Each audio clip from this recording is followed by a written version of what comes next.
Actuellement, je vous donne la définition exacte, littérale, de quand une porte se ferme, une fenêtre s'ouvre.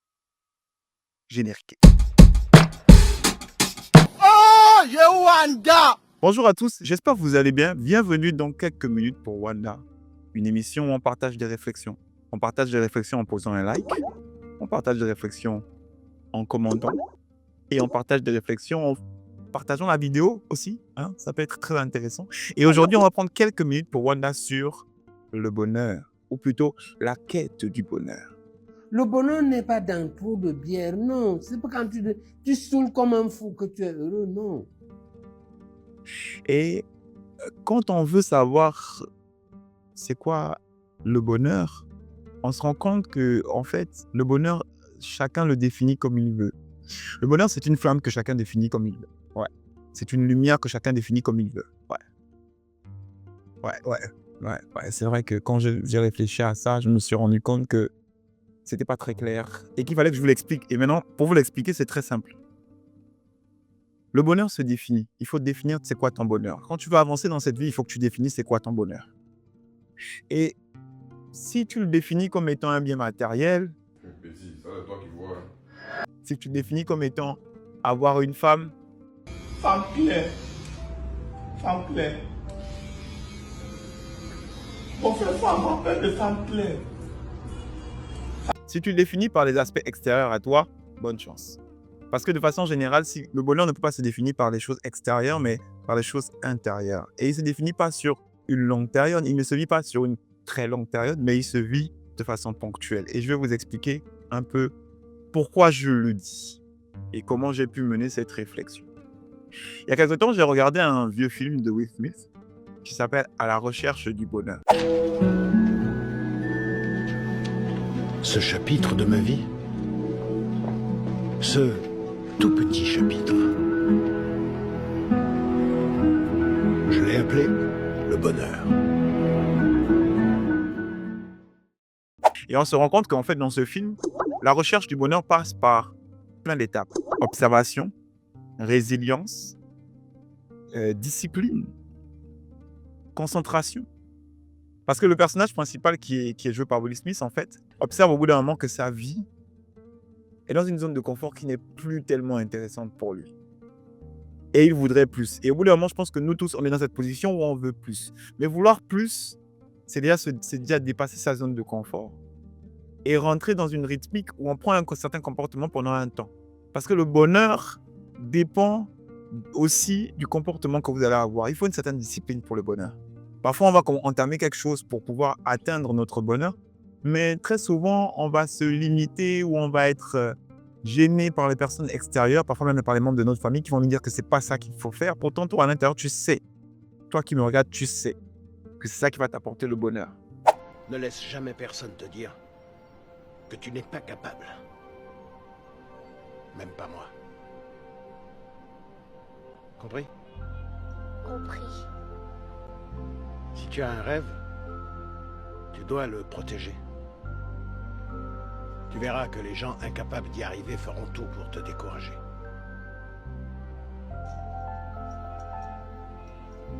Si tu veux vraiment quelque chose, t'as qu'à te battre. Point barre.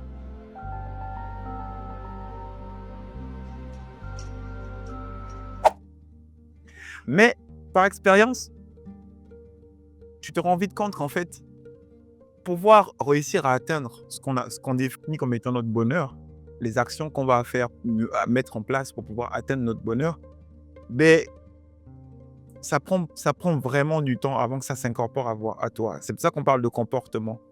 En fait, chez moi, on dit Dieu, c'est un enfant. Et donc, avant que tu ne puisses atteindre le bonheur, donc l'énergie du bonheur que tu vas avoir, parce que le bonheur que tu vas avoir, c'est une énergie. Et pour avoir cette énergie, il faut avoir un certain comportement.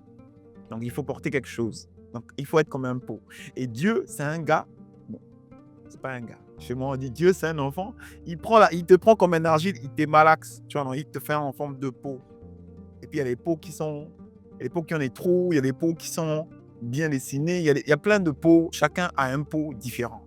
Et par rapport à ce pot, tu vas recevoir de l'eau, de la terre, de la nourriture, du jus, Ton bonheur va être défini selon un liquide parce que c'est une émotion. Voilà. De façon générale, c'est ça. Et donc, à la recherche du bonheur, nous présente ce fait-là. Je vous invite à regarder ce film.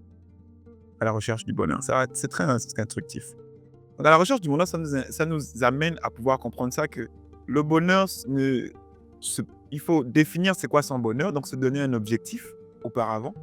Et ensuite, par rapport à l'objectif, il va falloir passer par plein d'étapes qui vont nous transformer et au bout d'un moment nous permettre d'atteindre, quand on n'y s'y attend pas, notre bonheur. Le bonheur, ça prévient pas. Le bonheur, ça prévient pas. Voilà, le bonheur, ça prévient pas. Ça, c'est une première face du bonheur. Celle qu'on définit par rapport à nous-mêmes et on se dit, c'est ça qui va me rendre heureux. Mais à contrario, si vous lisez L'Alchimiste de Paulo Coelho, vous découvrez que le bonheur, en fait, c'est pas l'objectif final. C'est tous les petits moments qui sont parsemés dans la quête. C'est pour ça qu'à l'introduction de cette émission, je vous dis, on parle de la quête du bonheur. Parce que le bonheur n'est pas un élément qu'on atterre à la fin d'un chemin. Le bonheur est parsemé tout au long du chemin. C'est ça qui est incroyable avec le bonheur. C'est que c'est quelque chose qui n'est pas unique. Je ne veux pas dire que ma seule source de bonheur, c'est ça. On n'a pas une seule source de bonheur, on en a plein. Et souvent, quand on atteint un objectif, on peut être très heureux, comme on peut être très déçu. Mais ce qui a fait en sorte qu'on vive ces choses de façon incroyable et que ça nous reste, c'est tous les petits moments de bonheur qui ont été là au moment où on visait cet objectif. Donc moi, personnellement, je définis le bonheur comme une nature morte.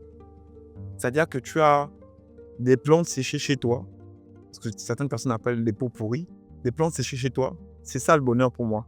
Tu le poses dans la maison et en fait, ce n'est pas le fait d'avoir la plante chez toi qui est ton bonheur, c'est de te rappeler combien de fois elle était belle avant qu'elle ne soit comme ça.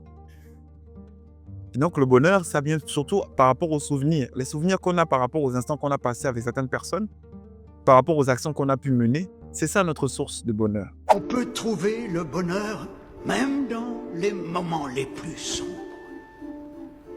Il suffit de se souvenir d'allumer la lumière. Et c'est ça qu'on cherche en vérité.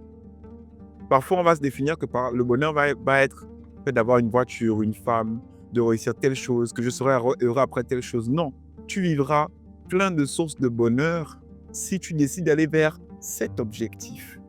Donc la véritable question qu'il faut se poser quand on est à la quête du bonheur, c'est quel est l'objectif que je me fixe qui va me faire vivre plein de petits bonheurs.